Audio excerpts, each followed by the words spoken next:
This is the mistake that keeps good players invisible. Parents are making it, even high school baseball players are making this mistake. And if you don't fix it, you'll waste 2 to 3 years and wonder why nothing has happened for your player. I played 7 years of professional baseball, 3 years at the D1 level, played in a World Baseball Classic, and now we've helped over 200 players through the college recruiting process. And nearly all of them were previously making this same mistake, especially before working with me. And it really doesn't matter how talented your son is. If this is off, college coaches simply will never see him. Most families don't even know that they're doing it. Stick around until the end because I'll show you exactly how to fix this.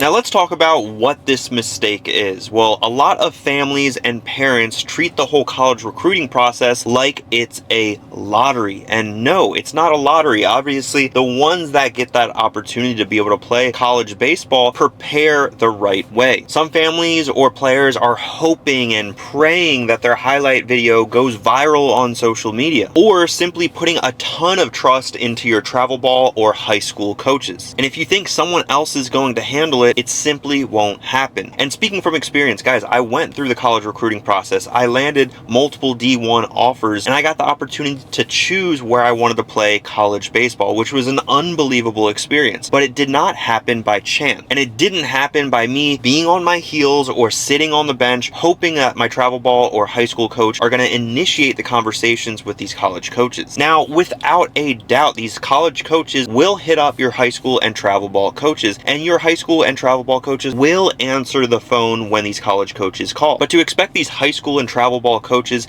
to initiate these conversations, to send out a bunch of texts, emails, call up college coaches on your behalf or your son's behalf? Now, let's do a little bit of math before we answer that question. So your travel ball organization, let's say it has an A team and a B team. Just like my FTB back in the day when there was only 2 teams, and now, of course, it's expanded to a huge organization of multiple, many teams, different districts, different regions, all that fun stuff. But even back in my day when there was 2 teams, an A team and a B team, I started to run the numbers because they said something very similar: will help you get recruited. Does that sound familiar? Well, it probably does. I started running the numbers. On the A team, there's about 15 players. Some of them were POs. And on the B team, maybe 17 or 18. So then it got me thinking, okay, wow, okay, around 35 players that this travel ball organization is reaching out to college coaches every single day on behalf of the individual player. Okay, even if they are doing that and they're sending 1 email a day to one specific university, they have to do that for 35 other players as well. And then it got me thinking, okay, wow, if they're reaching out to 10 schools on behalf of each player every single day, no chance these coaches have the bandwidth of sending out 350 emails. So please do the math. If someone says, hey, we're going to help you get recruited, or that we're reaching out to college coaches and we're contacting college coaches, we just haven't heard much, or we haven't gotten much traction, this is where I hope that you take my advice and ask them specifically, who have they reached out to? Can I have a list of who you've reached out to and who's reached back out? If they don't have that answer for you, you kind of have to question if they've even sent out those emails or not.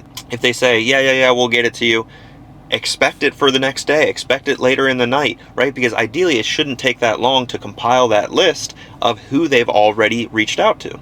But again, if they're doing this for the entire team, it might take a while. So this is where we don't want to put that ownership on that high school or travel ball coach. This is where we need to take that initiative. We take responsibility, because at the end of the day, and I say we as the player, you're probably a parent listening to this video right now. And if you are a parent listening to this video, you need to make sure that your son is the one that actually wants to play college baseball. And if your son doesn't want to play college baseball, but you want your son to land a scholarship or get a commitment, so that way you tell your friends, you have it flipped upside down. The player has to take the initiative 100% of the time for the player to be able to play in college. And if you want to avoid this #1 mistake in college baseball recruiting, you can click the link down below in the description to learn a little bit more about my Triple Play. It's a remote training program, 100% online. And like I've said, guys, recruiting is not passive. If you're not in control of the recruiting process, your son will ultimately just become another name on the college coaches list.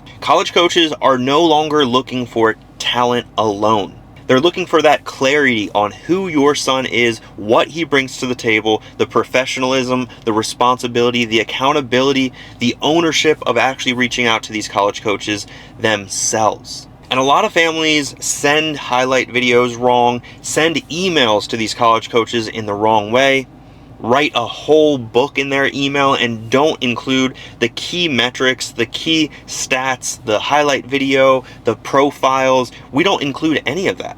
And that's why you're not getting a lot of traction in the college recruiting process. You need to have a systemized and systematic way of reaching out to these college coaches in an efficient and effective manner. If you don't have a system, it's just noise. And you're ultimately doing more of the wrong thing. Ultimately, if we work together, we will fix how we reach out to these college coaches. We're going to include coach-friendly highlight videos. We're also clearly defining your player's brand when it comes to college recruiting. And finally, when we have that system, that's when the responses start flooding in. The players that are getting recruited are not always the best. They're the ones that these college coaches can ultimately trust. If you want to learn exactly how to get college coaches responding to your email, make sure to watch this full video on your screen right now.